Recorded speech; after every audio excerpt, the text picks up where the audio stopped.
Philadelphia, city of brotherly love, the city where cops will bomb an entire neighborhood of middle-class African-American working-class citizens. May 13, 1985, police, firefighters all screamed, "Let the fire burn," and 11 people died, actually murdered by the same people who take an oath to protect and to serve.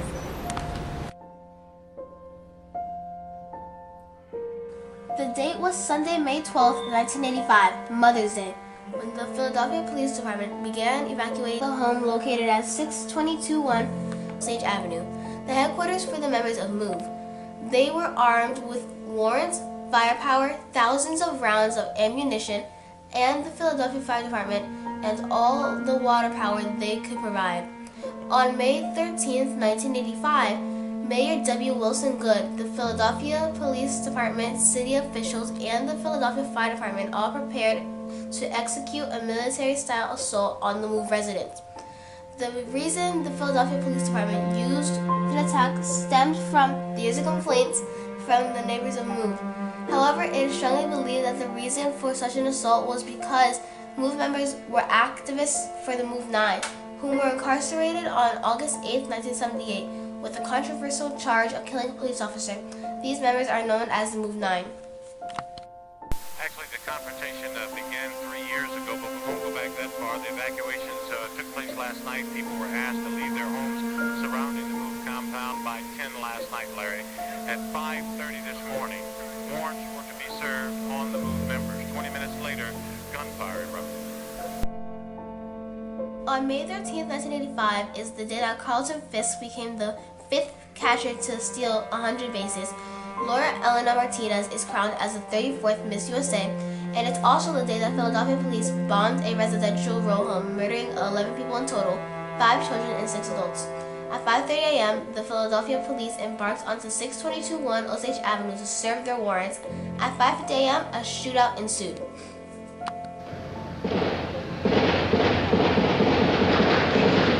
You hear the fire, Steve? I mean, they're really going at it now. It's automatic weapons.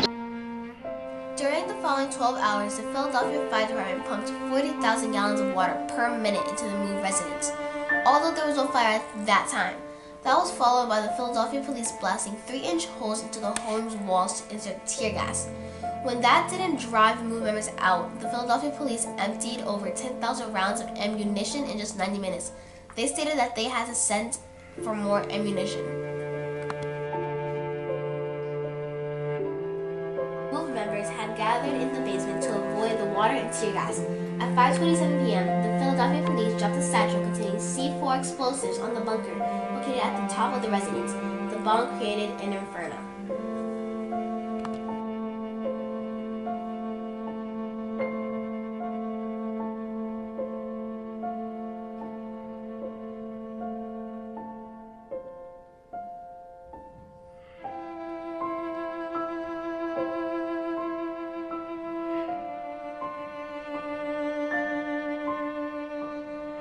The devastation didn't end there.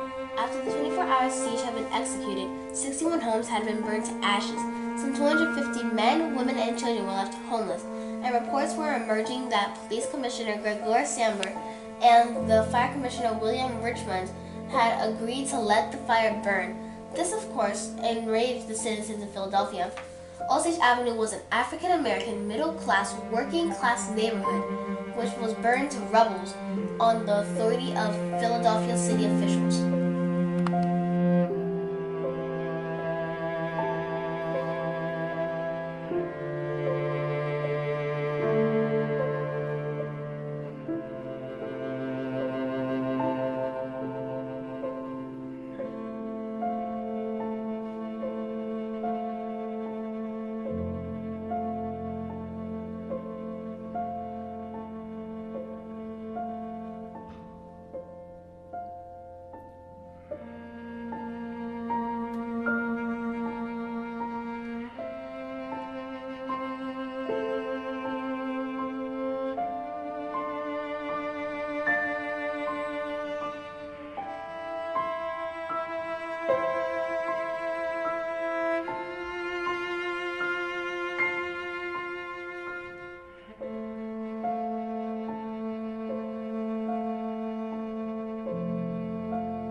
survivor, the move members had agreed to come out, as the heat and smoke had become too much to bear.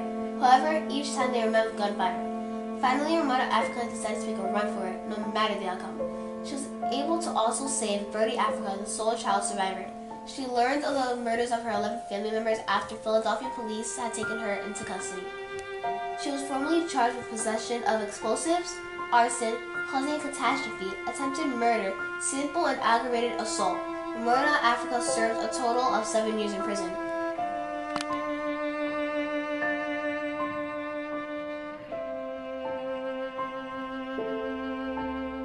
Well, Larry, the first sign of an adult member of MOVE came the night after police removed Ramona Africa from the house on Osage Street. She was taken to Misericordia Hospital in West Philadelphia, where she refused treatment for a second-degree burn. Then police took her to police headquarters, where homicide detectives are questioning her right now. Ramona Africa was one of 4 people named today in an arrest warrant charging them with terroristic threats, possessing an explosive, criminal conspiracy, riot, disorderly conduct, plus harassment. In approximately 2 months, it will be the 33rd year anniversary of this mass murder. Yet, no city officials were ever charged in the events that transpired on that fiery night. The U.S. education system has never included this relevant history in our curriculum. The MOVE 9 members remain incarcerated, and ultimately 11 souls have lost their lives.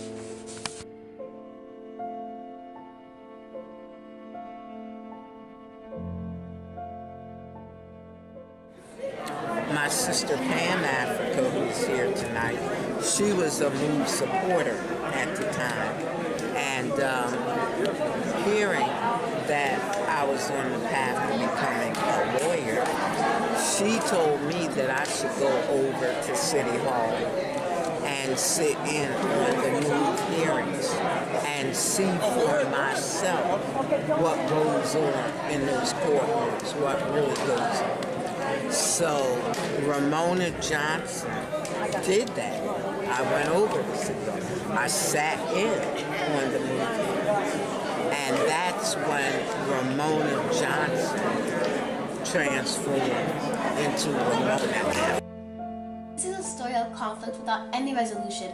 Resolution can only be found once those responsible for the 11 murders are held accountable.